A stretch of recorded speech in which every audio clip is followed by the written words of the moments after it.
সুপ্রিয় দর্শক, আসলে আমি আপনাদেরকে বলে বোঝাতে পারবো না।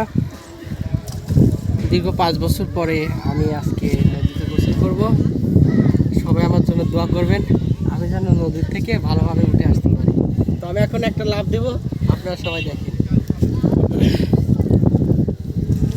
সবাই আমার জন্য দোয়া করবেন।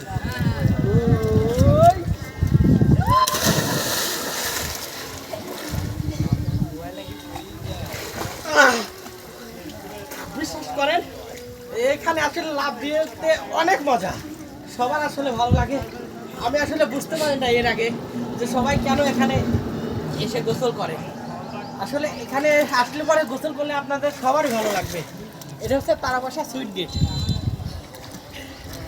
একটু পরে হাজার হাজার লোকের সমাগম, এখানে সবাই গোসল করতে আসবে।